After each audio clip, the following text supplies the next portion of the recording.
Olá, sejam bem-vindos ao canal Espiritismo, Estudos para a Vida. Esse é mais um capítulo da série Estudando o Evangelho segundo o Espiritismo e nós continuamos a estudar o capítulo 13 do livro, que tem o título Não saiba a vossa mão esquerda o que dê a vossa mão direita. Estamos estudando as instruções dos Espíritos e o item A Beneficência. Segunda instrução desse item, a beneficência. Essa segunda instrução corresponde ao subitem 12 do capítulo e é composto por 6 parágrafos, com a instrução de São Vicente de Paulo, de 1858.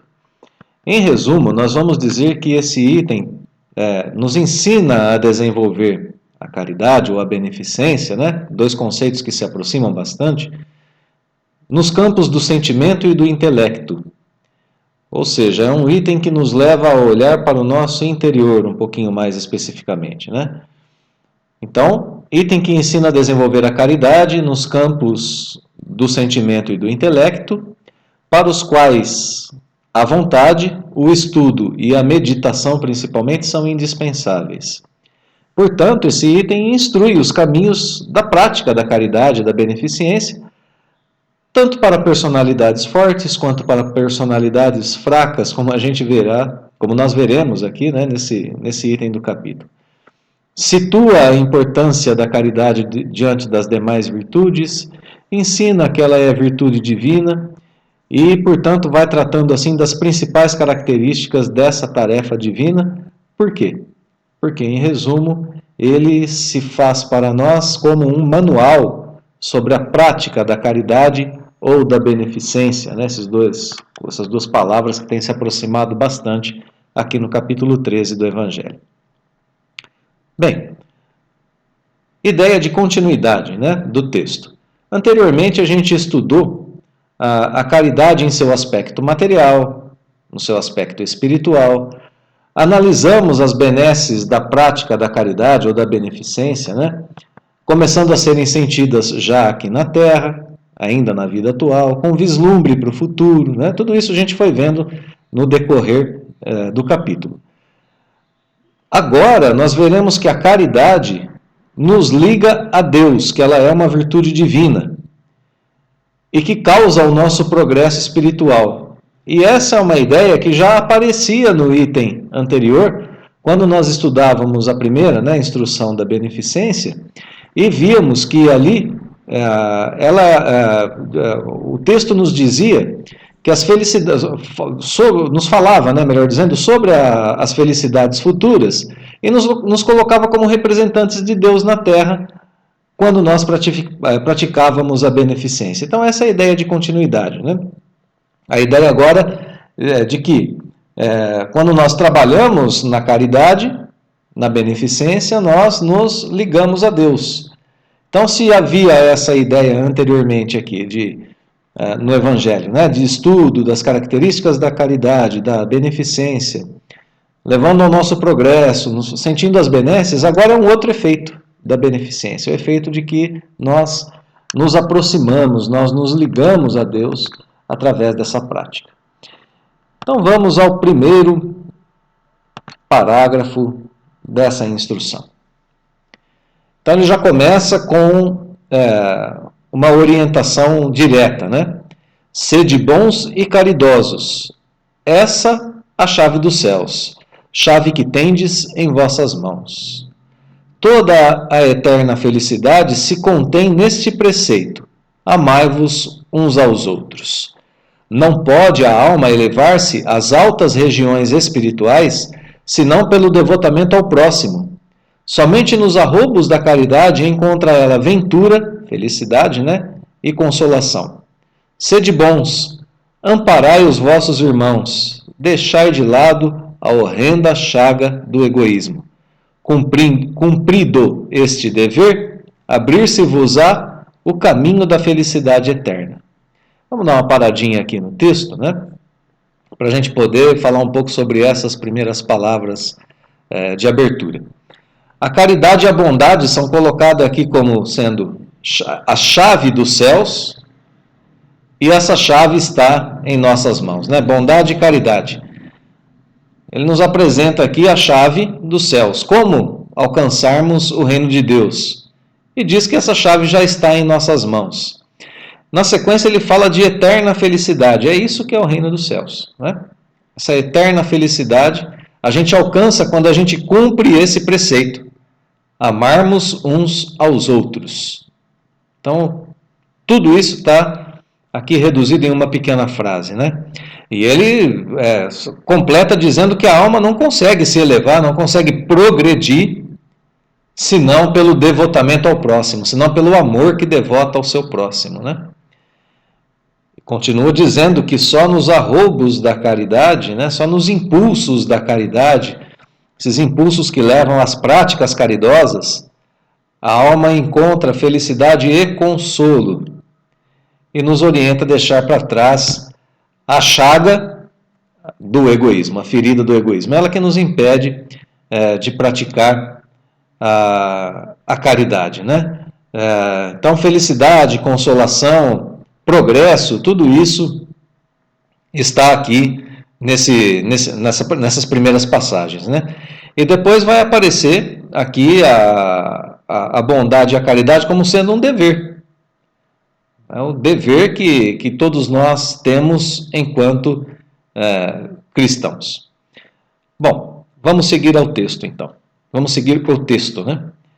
Ao demais, qual dentre vós ainda não sentiu o coração pulsar de júbilo, de felicidade, de íntima alegria, a narrativa de um ato de bela dedicação, de uma obra verdadeiramente caridosa? Está perguntando aqui para a gente, né? Quem é de nós que nunca viu uma obra de caridade e que sentiu felicidade com isso, né? Nós temos muitos exemplos disso aqui na Terra, é o que ele está nos dizendo. Se unicamente buscasseis a volúpia que uma ação boa proporciona, conservar-vos íeis sempre na senda do progresso espiritual. Então ele está dizendo para a gente assim, olha, se todos na Terra vivessem unicamente por esse impulso, né, por essa volúpia, por essa vontade profunda, né, da prática das boas ações, nós estaríamos sempre na senda do progresso espiritual, estaríamos sempre progredindo espiritualmente. Então ele completa dizendo, não vos faltam os exemplos, que é o que ele dizia aqui agora há pouco, né? Narrativa de atos de belos atos de dedicação, né? De amor ao próximo, de caridade. Não vos falta exemplos. Rara é apenas a boa vontade. Notai que a vossa história guarda a piedosa lembrança de uma multidão de homens de bem. E ele tem razão, né? A gente tem mesmo na história humana muitas pessoas que praticaram obras do bem, obras de caridade, né? Então, vamos retomar um pouquinho as ideias principais desse parágrafo. Ele coloca em nossas mãos a chave do progresso espiritual e da felicidade eterna, do reino de Deus, né? Seja nos recursos, seja nos exemplos de ajuda, sendo nos exemplos, né, que nós temos aqui na Terra, e ele nos auxilia a identificar que só não temos conseguido essa felicidade, esse progresso espiritual, por causa da nossa falta de boa vontade. Então, esse parágrafo aqui, em resumo, ele nos ensina, né, que os recursos estão à nossa disposição, que nós já temos exemplo, mas nos dá também aquilo que nos falta. Ele diz que rara aqui na Terra é a boa vontade, essa vontade de nos levar ao bem, essa boa vontade de colocarmos em prática o que nós aprendemos, de também copiar os bons exemplos que nós temos. Vamos ao segundo parágrafo. Não vos disse Jesus tudo o que concerne às virtudes da caridade e do amor? Por que desprezar os seus ensinamentos divinos? Por que fechar o ouvido às suas divinas palavras, o coração a todos os seus bondosos preceitos? Quisera eu que dispensassem mais interesse, mais fé às leituras evangélicas. Desprezam, porém, esse livro, consideram um repositório de palavras ocas, uma carta fechada. Deixam no esquecimento esse código admirável. Vossos males provêm todos do abandono voluntário a que votais esse resumo das leis divinas. lede-lhe as páginas cintilantes do devotamento de Jesus e meditai-as. Então esse segundo parágrafo nos remete aos ensinamentos de Jesus e diz que eles completam, né, a nossa vida. Esses ensinamentos de Jesus aqui, esse parágrafo completa também a ideia do parágrafo anterior. Pois lá, ele identificava que nos faltava vontade, algo do campo do nosso emocional, do nosso sentimento, né? Aqui a falta de interesse e de fé nos estudos é identificado como outro problema, né? Então, estudo para instrução, vontade para o campo do sentimento que nos leva à realização, né? Então, voltamos sempre a Jesus para aprender sobre virtudes, caridade e amor. Nos pergunta, né, por que a gente fecha o ouvido, os olhos, o coração aos preceitos de Jesus. Então ele diz que o caminho para nós é o interesse, é a fé nas leituras evangélicas. Aqui todo um manual, né, do que a gente tem que desenvolver para buscar essa prática, né, da beneficência ou da caridade no nível que o Evangelho pede, né? Ele diz que a gente despreza esse livro porque a gente acha que ele é um repositório de palavras vazias, palavras ocas, palavras que nada ensinam, né? Uma carta fechada, como algo que não pode ser entendido, como algo indecifrável. E não tem nada disso, né? Os preceitos que estão ali são relativamente simples. Amar o próximo. Pensar em fazer ao outro tudo o que eu gostaria que o outro me fizesse. São preceitos diretos e simples para a gente praticar e que nos levam aos resultados que a caridade nos apresenta, né? Esse parágrafo termina dizendo que todos os nossos males provêm do nosso abandono voluntário. A gente escolheu, né, abandonar esse resumo das leis divinas, a caridade, esses ensinos de Jesus. E ele nos pede, então, que para que a gente vença toda essa dificuldade que a gente encontrou até aqui, tanto no campo do intelecto quanto no campo do sentimento, que a gente leia, estude, né, as páginas cintilantes do devotamento de Jesus e que nós as meditemos. Não basta apenas ler, é preciso compreender, é preciso meditar. Esse parágrafo trata do campo do intelecto, principalmente, né, como caminho para o aprendizado e a prática da caridade.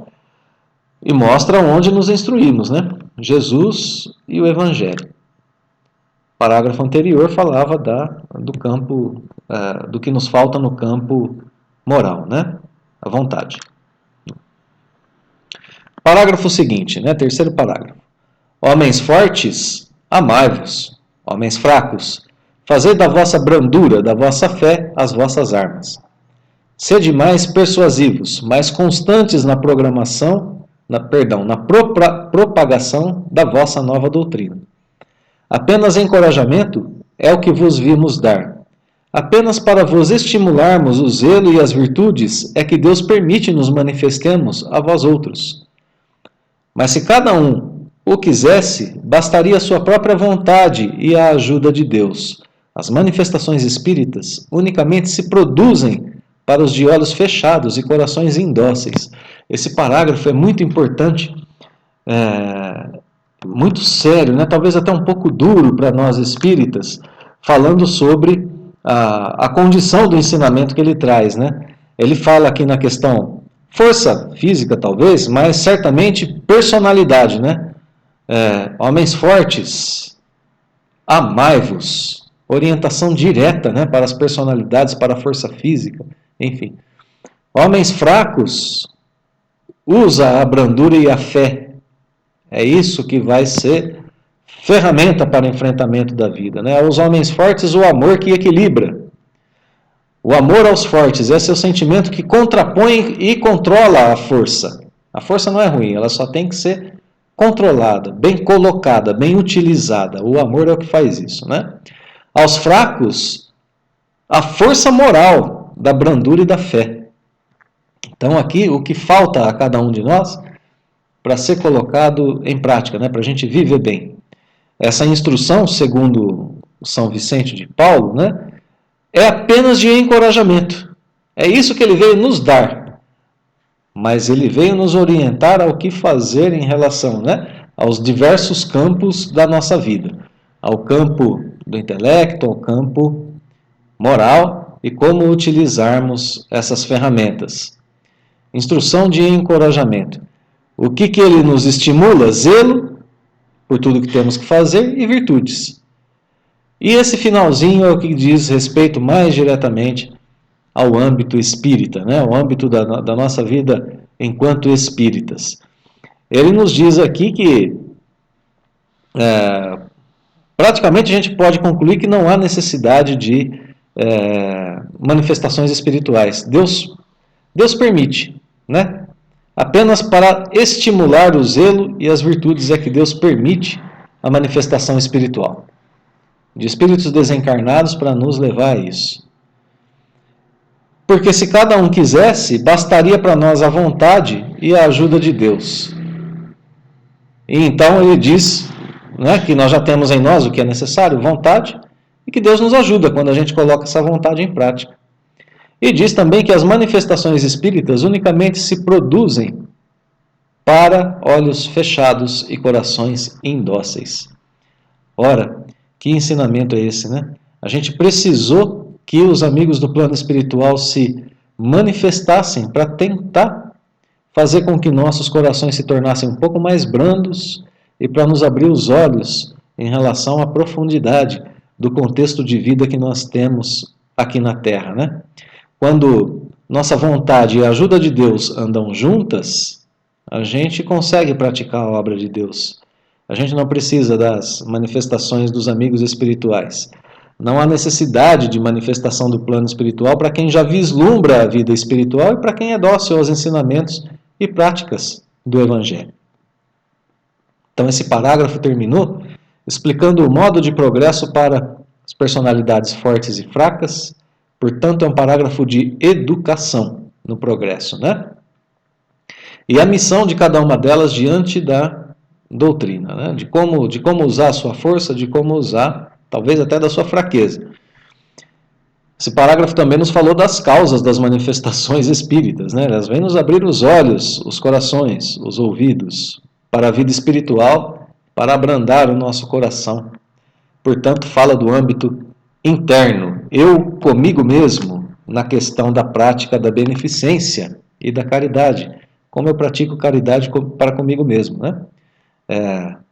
Fazendo com que eu desenvolva em mim o que falta, aos fortes, aos fracos, e também a questão da consciência espiritual. Vamos lá, mais um parágrafo. A caridade é a virtude fundamental sobre que há de repousar todo o edifício das virtudes terrenas. Sem ela não existem as outras. Sem a caridade não há esperar melhor sorte, não há interesse moral que nos guie. Sem a caridade não há fé, pois a fé não é mais do que pura luminosidade que torna brilhante uma alma caridosa. Olha que parágrafo belíssimo, né? É a caridade que sustenta as demais virtudes. Não há melhor futuro sem ela, não há interesse moral sem a caridade. Ué, por que não há interesse moral?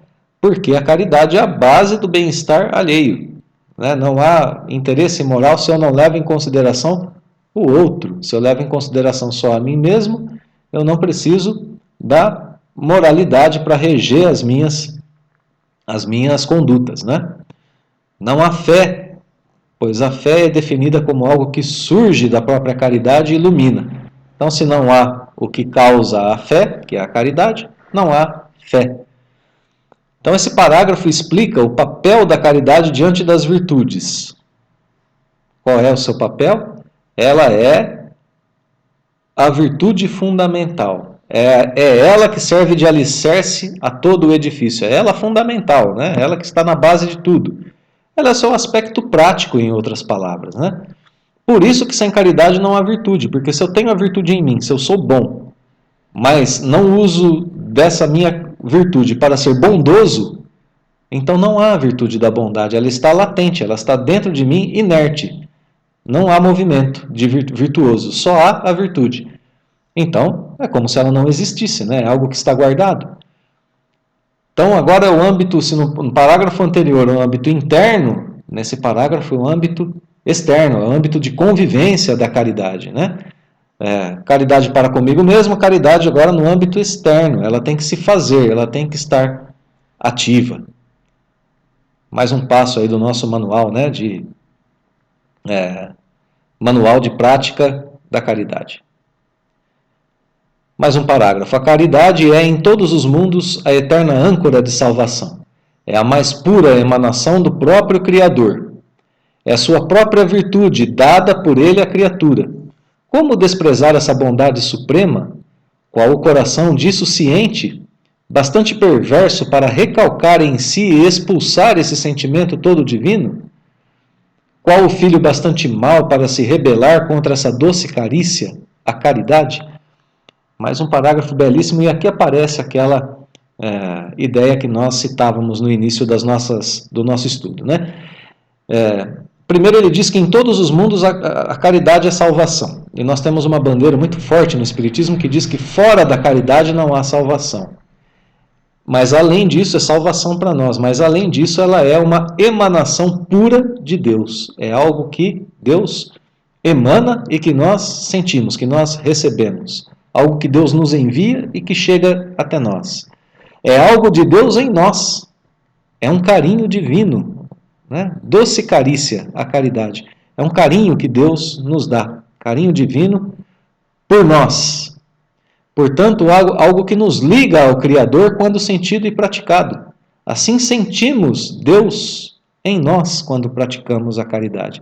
Por isso, até o item anterior falava em representantes divinos.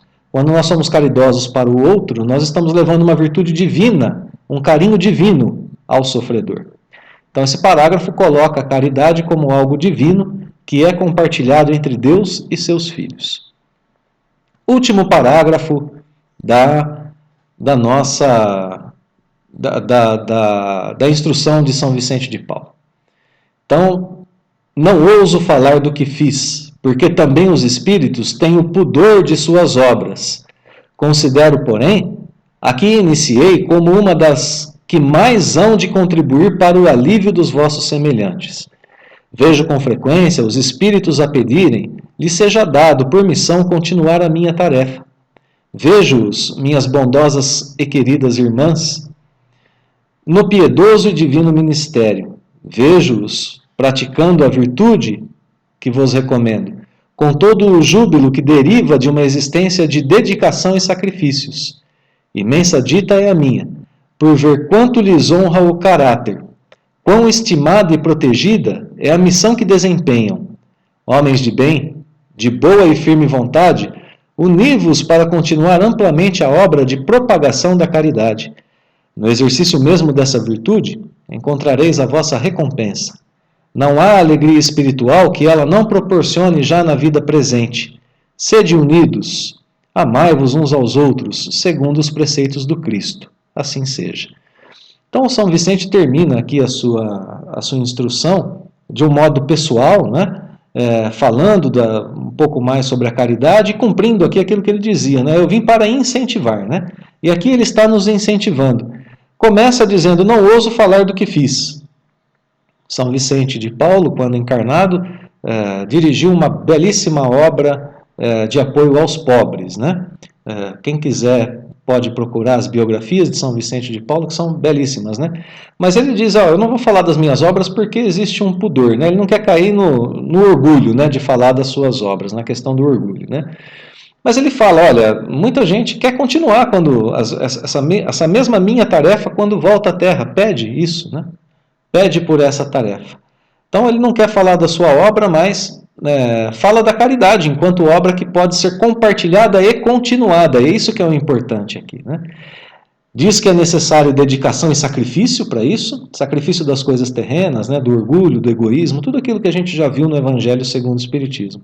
Mas diz também que essas missões são protegidas, né? Apesar de dedicação e sacrifício, esse tipo de missão é protegida por Deus. E também, por que não, aqueles que as desempenham, né? Há uma proteção divina. Essa virtude, né? Essa missão, essa caridade toda, tem em si mesmo a sua própria recompensa, né? A alegria que se vive aqui na Terra, a alegria espiritual, que já é proporcionado na vida presente. Então, aqui as palavras de incentivo de São Vicente de Paulo, com esse apelo pessoal, né? Então, esse parágrafo conclui a instrução, falando um pouco mais sobre as principais características da missão, que é a caridade, né? Nos dando essa ideia de dedicação, de sacrifício, né? Completando as ideias de educação do nosso interior, de prática na vida de relação com os outros, né? E nos consolando dizendo que há para essa missão, ainda aqui na Terra, uma recompensa imediata. Nós que trabalhamos, né, com as ideias da doutrina espírita aqui na Terra e que podemos receber essa recompensa espiritual imediata aqui na Terra, nessa alegria, essa felicidade. Então concluímos justamente dizendo o seguinte, né? Se temos imediatismo em nós queremos as coisas para já, aqui na Terra, né? Queremos felicidade agora, alegria agora, que nós sejamos caridosos. Pois o que existe de conquista mais importante aqui na Terra é relativo ao campo espiritual, é esse campo que contém as coisas que duram mais, que duram para toda a imortalidade da alma, né? As coisas que não se corrompem. Então, essas coisas que se conquistam através da caridade. É ali, no campo espiritual, e para sempre, as realizações que se conquistam com a caridade. E como vimos, começamos a desfrutar dessas alegrias, né, perenes, desde já, através da prática da caridade, da beneficência.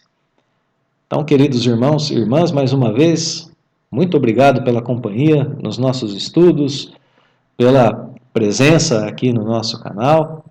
Nós queremos, como sempre, desejar as bênçãos de Deus sempre presentes em nossas vidas e deixamos aquele nosso abraço fraterno. Até o nosso próximo encontro.